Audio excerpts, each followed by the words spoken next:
Te hicieron creer que el Edén era solo una metáfora, una historia simbólica de pecado y castigo, pero las metáforas no alteran cromosomas, ni esconden secuencias encriptadas en tu ADN. Esto no es un cuento sacado de libros, y mucho menos de Internet. Es un recuerdo extraído de los registros akáshicos, una recuperación desde la fuente misma.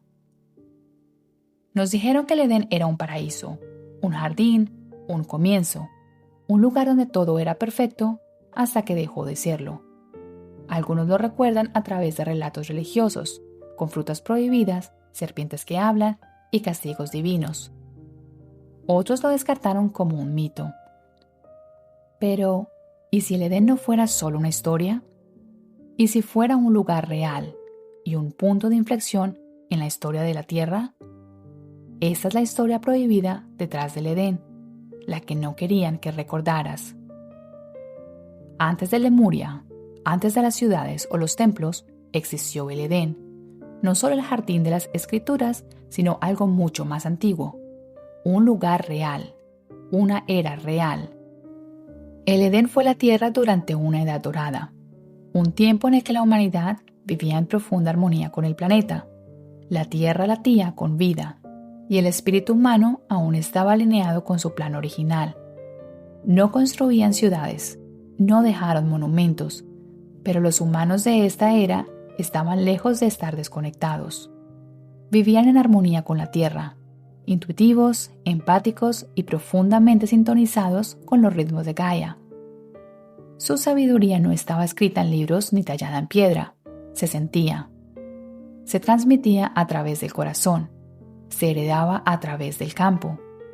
Vivían en pequeños grupos dispersos, tejidos en la naturaleza, en lugar de separados de ellas. Sin ciudades, sin civilizaciones, solo relación sagrada. Y aún así, no estaban solos. En distintas regiones del planeta habían presencias vigilantes, seres que más tarde serían conocidos con mitos como los vigilantes. Algunos habían viajado desde más allá de las estrellas. Otros eran antiguos guardianes nacidos en la Tierra, que habían caminado por estas tierras desde antes de la memoria, asignados por consejos interdimensionales para vigilar la nueva presencia humana en el Edén. Una etapa cuidadosamente guiada en la historia de la Tierra. Este fue el experimento Edén, un entorno controlado donde diferentes linajes estelares y la vida nativa de la Tierra fueron reunidos para observar en qué podía convertirse la humanidad. Algunos caminaban a plena vista, otros permanecían ocultos en los bosques y montañas, los guardianes originales de la Tierra, nacidos de la propia Gaia, vigilando sus lugares salvajes, moviéndose en silencio entre las nieblas. No del todo humanos, no del todo animales. Un linaje más antiguo de lo que la mayoría puede imaginar. No eran animales, no eran simios. Hoy se les conoce por muchos nombres, pero uno resuena más fuerte que los demás: Sasquatch. La misión de los vigilantes era simple: observar, proteger y nunca intervenir. Pero por supuesto, así no fue como se desarrolló la historia. Al principio, su presencia era sutil. Caminaban por la tierra envueltos en neutralidad sin alterar el flujo natural. Pero no eran los únicos ojos puestos en la tierra. Otra fuerza también había mostrado interés en el Edén. No habían sido enviados por los consejos, no venían a observar, venían a cosechar, a experimentar y a gobernar. Eran los Anunnaki, una raza avanzada de Nibiru, un mundo oculto y masivo. Su órbita es tan larga y tan alejada del Sol que solo se acerca a la Tierra una vez cada miles de años. Su tecnología estaba muy por encima de todo lo que la humanidad había visto. Su objetivo principal: extraer oro y elementos monoatómicos de la corteza terrestre, preciados por su capacidad para reparar su atmósfera y mejorar su propia longevidad. Pero encontraron algo más en el Edén, algo mucho más valioso que el oro: vida consciente, adaptable y espiritual. Una biblioteca planetaria codificada en el ADN de los seres nativos de la Tierra. Vieron potencial. Pensaron que esos seres podrían acelerar el trabajo de extracción de oro, pero ese plan pronto evolucionó hacia algo mucho más peligroso para su control, y así cambiaron su objetivo. Los Anunnaki no eran guardianes, no en el sentido original. Eran forasteros, intrusos, jugadores no invitados que se insertaron en el experimento edénico. Y aunque algunos vigilantes permanecieron leales a su juramento de no interferir, otros, tentados o comprometidos, comenzaron a colaborar con estos nuevos visitantes. Aquí es donde la historia cambia, donde el plano sagrado comienza a doblarse, donde Edén, antes una zona armónica abierta, empieza a cerrarse. Se estableció un perímetro, barreras energéticas sellaron la región, y lo que antes había sido un jardín abierto de vida se convirtió en un laboratorio contenido. El confinamiento de Edén marcó el inicio de algo completamente distinto. Dentro de la zona sellada, los Anunnaki comenzaron a realizar experimentos genéticos. No solo extraían recursos, estaban diseñando vida. Al principio usaron todo lo que tenían a mano: neandertales, humanos primitivos, incluso a Sasquatch, cuyo ADN contenía llaves multidimensionales únicas. Algunos fueron atraídos, otros fueron capturados, muchos nunca se volvieron a ver. Lo que ocurrió dentro del perímetro edénico después sería recordado en símbolos y parábolas: el jardín, la serpiente, la caída del hombre. Pero esto no era alegoría, era historia reescrita para ocultar el laboratorio. En sus experimentos, los Anunnaki alteraron el genoma humano, no solo físicamente, sino energéticamente. Introdujeron códigos de control específicos, silenciaron hebras clave de ADN, instalaron compuertas de frecuencia que limitaban la percepción, codificaron símbolos, geometría sagrada y armónicos matemáticos en el nuevo plano, pero no para empoderar, sino para contener. La historia de Adán y Eva proviene de uno de esos primeros experimentos genéticos, no los primeros humanos, sino los primeros de la línea modificada, criados en el laboratorio. El nombre de Eva no era Eva, y el de Adán no era Adán. Más tarde fueron renombrados, pero sus verdaderas designaciones se remontan a registros mucho más antiguos. En las antiguas tablillas sumerias, el que conocemos como Adán era llamado Adamu, una palabra en acadio que significa el hombre o primer hombre, un prototipo estable, dócil y programable. Y Eva se alinea con la figura antigua llamada Ninti, dama de la vida, la que da vida, un ser creado, no nacido, para complementar a Adamu genética y energéticamente. Las tablillas dicen que fue hecha a partir de una costilla, pero no se referían a un hueso, se referían a código, una referencia simbólica a la clonación a partir de material biológico. Eran prototipos, pero no cualquier prototipo. Adamu y Ninti fueron los primeros híbridos estables y fértiles. Los intentos anteriores habían fallado, demasiado salvajes, demasiado frágiles o espiritualmente inestables. Pero esos dos eran perfectamente equilibrados, la conciencia justa para funcionar, pero no suficiente para rebelarse. Fueron diseñados para obedecer, y durante un tiempo lo hicieron. Y aquí va un dato interesante. En 1987, los científicos descubrieron lo que hoy se conoce como la EVA mitocondrial, un marcador genético que apunta a una sola ancestro femenina, de la que todos los humanos modernos descienden por línea materna. Dijeron que vivió en África hace unos 150 a 200.000 años. Los medios la llamaron Eva. Pero aquí está un problema. Y los genetistas coinciden. La humanidad no pudo haber descendido de una sola pareja. Piensa en esto. Con solo 2 personas, sus hijos habrían tenido que reproducirse entre sí, lo que lleva a una endogamia extrema. Eso se llama cuello de botella genético, cuando una población se reduce tanto que la diversidad genética colapsa, causando defectos y poniendo en riesgo la supervivencia. Una especie saludable y próspera necesita miles para empezar. Entonces, ¿cuál es la verdad? La verdad es, no venimos de solo una pareja, venimos de un lote controlado, clonado, modificado, replicado. Adamu y Ninti no fueron elegidos, fueron diseñados por los Anunnaki. Y cuando comenzaron a despertar más allá de su programación, fue entonces cuando todo cambió. Parte de ese despertar provino de una única y prohibida fuente dentro del recinto, lo que los textos antiguos llaman el árbol de la vida. El árbol de la vida no era un árbol literal, era un archivo vivo y consciente, una creación bioorgánica sembrada por los seres estelares originales, mucho antes de que los Anunnaki llegaran. Sus raíces se conectaban profundamente con la red cristalina de la Tierra. Sus ramas alcanzaban la red planetaria y la gran red cósmica.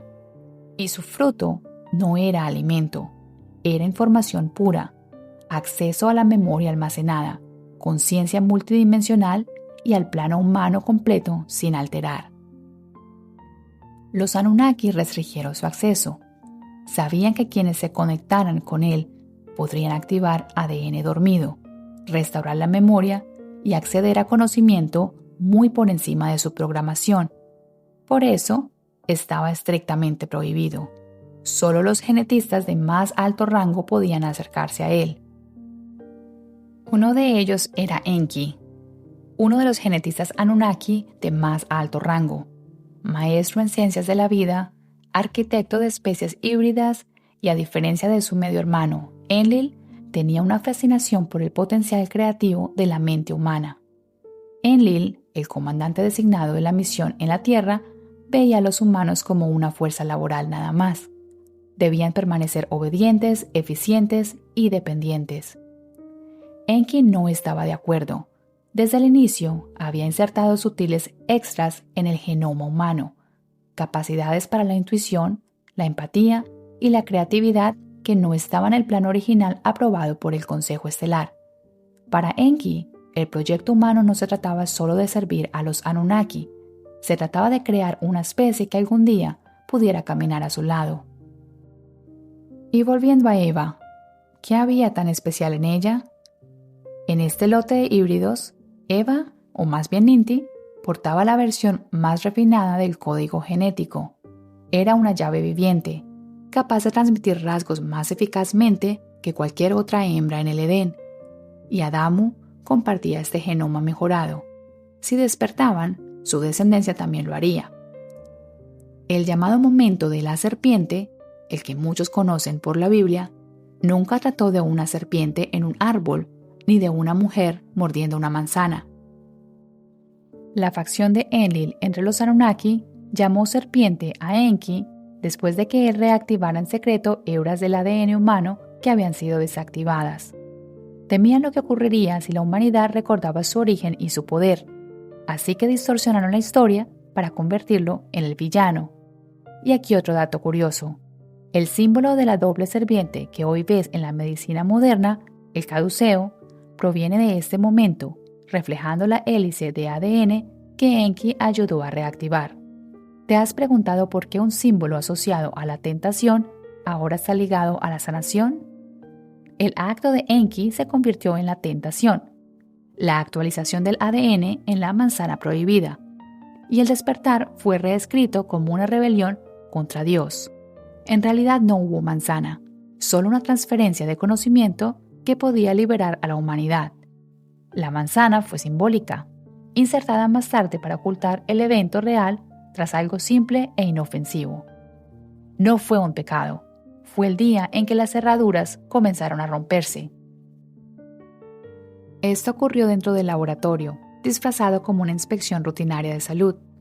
Enki se reunió en privado con Ninti, usando un emisor portátil que estimulaba vías neuronales dormidas y desbloqueaba datos ocultos en lo profundo de su ADN. Lo que ella experimentó fue como una avalancha de imágenes, sonidos y certezas. Visiones de las estrellas, de seres anteriores a los Anunnaki, de un tiempo en el que la humanidad era soberana. Ninti se lo contó a Adamu. Al principio él no le creyó, hasta que Enki repitió el proceso con él. Pasaron días susurrando en los jardines, uniendo las piezas, comprendiendo que habían sido criados en una jaula disfrazada de paraíso. Contaron a un pequeño círculo de otros híbridos. Pronto, cambios sutiles en el comportamiento comenzaron a expandirse por el recinto. Enlil detectó el cambio de inmediato. Cuando lo rastreó a Adamu y a Ninti, la decisión fue rápida: expulsión. No fue una despedida amable. Se les negó el acceso a la comida, el agua y las redes energéticas del Edén. Las grandes puertas custodiadas por vigilantes armados se cerraron detrás de ellos. El clima controlado y exuberante del recinto dio paso a la tierra salvaje, con depredadores, tormentas y terrenos desconocidos. No tenían herramientas, ni refugio, ni garantía de sobrevivir, pero llevaban algo mucho más peligroso para los Anunnaki que cualquier arma: la chispa del recuerdo. ¿Y qué pasó después? La noticia se propagó, no por el lenguaje hablado, sino por vibración, por frecuencia. Los demás en el laboratorio lo sintieron. Algo había cambiado. Eva, o Ninti, como se le conocía, había activado una hebra dormida, no solo en ella, sino en el campo colectivo. Adamu, la siguió de cerca, no por rebeldía, sino por resonancia. Reconoció lo que ella había visto, y una vez que ambos salieron de los límites de su programación, ya no podían permanecer dentro del sistema. La expulsión del Edén no fue un castigo, fue un protocolo de contención, una cuarentena energética, porque una vez que la frecuencia despierta, comenzó a propagarse entre los demás. Era solo cuestión de tiempo antes de que todo el lote se destabilizara. Adán y Eva no estaban solos, habían otros clones, otros prototipos, pero ellos fueron los primeros en atravesar el velo.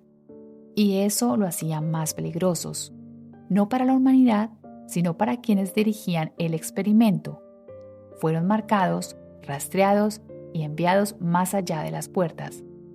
Pero llevaban algo que los Anunnaki no podían borrar: la semilla, el plano humano original, el ADN en su máximo potencial, la memoria de quienes fuimos y el impulso de liberarnos. Cuando el regalo de conocimiento de Enki comenzó a expandirse por el recinto, no se detuvo con Adamu y Ninti. Otros sintieron el cambio. Algunos empezaron a cuestionar su realidad. Unos pocos intentaron despertar al resto. Esa fue la verdadera amenaza. No dos seres alterados, sino la posibilidad de una conciencia contagiosa. Los Anunnaki actuaron rápido. Aquellos que mostraban signos de despertar fueron removidos, reasignados o eliminados. Adamu, Ninti y un pequeño grupo más fueron expulsados por completo del recinto. Pero no desaparecieron en la nada. Encontraron las tierras salvajes y allí los originales los recibieron. Eran humanos sin intervención Anunnaki, más altos, más resistentes, en profundo ritmo con los bosques, ríos y cielos. Vivían según las estaciones de Gaia, hablaban el lenguaje silencioso de la energía y no tenían palabra para propiedad, porque nada estaba separado de ellos. Los híbridos, sin embargo, portaban una chispa distinta: hebras de memoria estelar codificadas en el ADN de los vigilantes, pero también una vulnerabilidad al miedo, la jerarquía y el control. Cuando estas dos líneas se unieron, algo nuevo comenzó a formarse: una fusión de la sabiduría de la tierra y el conocimiento olvidado de las estrellas, y algún día este pueblo sembraría Lemuria. Los vigilantes mismos estaban ahora divididos. Algunos se pusieron del lado de Enki, creyendo que los híbridos merecían despertar. Otros se aferraron a la orden original: observar, nunca intervenir. La fractura llegó hasta el Consejo Galáctico, forzando una decisión. Al principio habían permitido la presencia de los Anunnaki, creyendo que sería una elevación controlada, una manera de acelerar el potencial humano bajo supervisión. Pero subestimaron la rapidez con la que el poder puede torcer el propósito. Fue un recordatorio de que incluso los consejos más altos no son inmunes a equivocarse. Una intervención total corría el riesgo de destruir el experimento completo, así que eligieron un camino más silencioso. Envolvieron a la Tierra en el primer campo de contención energética, la forma más temprana del velo, una barrera de frecuencia diseñada para limitar lo que los humanos podían percibir, recordar y acceder. Desde ese momento, la percepción humana se estrechó. Reinos enteros de conciencia quedaron fuera de alcance. La preocupación del consejo no era que los humanos supieran la verdad, era el momento. La repentina intervención de Enki fue como forzar a una semilla a brotar de la noche a la mañana. Sin una integración gradual, el impacto podrá fracturar mentes, desestabilizar comunidades y colapsar el equilibrio necesario para la vida.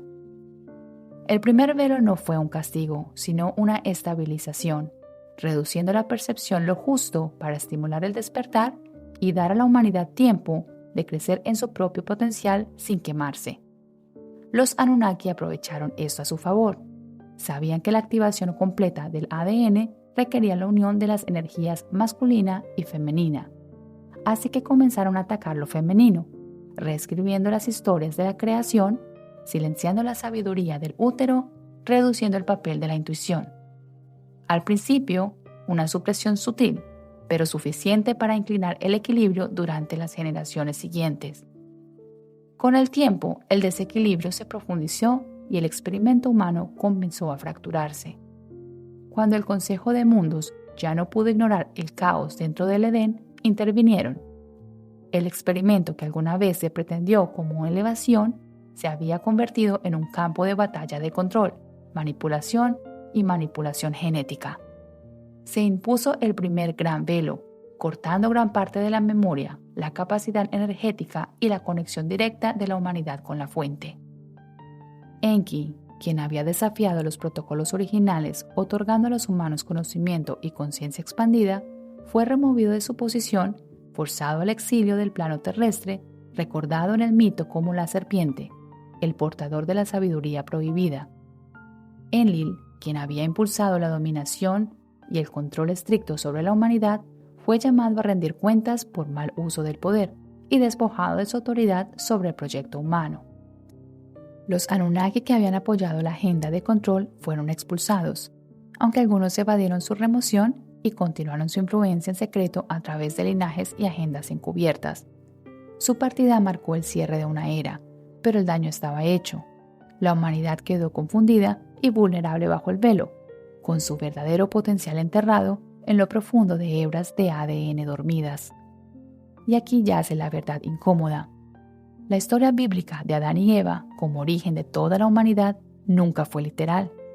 La ciencia genética confirma que una sola pareja nunca podrá haber originado toda una especie sin colapsar por endogamia. No descendemos de un solo hombre y una sola mujer. Fuimos clonados, diseñados y dispersados por el planeta. Edén nunca se trató de pecado y castigo, se trató de control y despertar, y del miedo a lo que los humanos podrían llegar a ser si recordaran quiénes son realmente. Edén, primero un jardín, luego un laboratorio, se había convertido en el semillero tanto del control como de la liberación. Gaia no permaneció en silencio. La propia conciencia de la Tierra envió un pulso, una respuesta vibratoria a la distorsión que se estaba desarrollando y a la supresión de lo femenino divino, el corazón, la intuición y la fuerza creativa de la vida misma. De ese pulso se sembró una nueva civilización, una como ninguna antes, tejida en armonía con el planeta, donde lo femenino volvió a levantarse para liderar con el equilibrio de lo masculino. Aquí, la sanación, la intuición y la unidad no eran solo valores, sino el fundamento de toda la existencia. Esta fue Lemuria. En nuestro video anterior contamos la historia de ese mundo, pero en el próximo capítulo iremos aún más atrás, al momento en que la Tierra fue elegida y nació el plan divino. No el recipiente modificado de los laboratorios de Edén, sino el primer diseño humano sin alterar. Un ser como nada que el universo hubiera visto antes, la razón por la cual la Tierra fue elegida desde el principio. Y no salieron arrastrándose de cuevas ni evolucionaron de los simios. Fueron sembrados, fueron intencionales. Fuimos nosotros. Si algo en esa historia te estremeció, si tu corazón se encogió o tus ojos se llenaron de lágrimas por razones que no puedes explicar, es porque estás recordando. Esto no es entretenimiento, es una llave, una frecuencia, no para distraerte, sino para despertarte. Si esto te habló, dale like, suscríbete y comparte lo que despertó en ti. Tus recuerdos de Edén, tu propia remembranza, podrán ayudar a alguien más que recuerde también.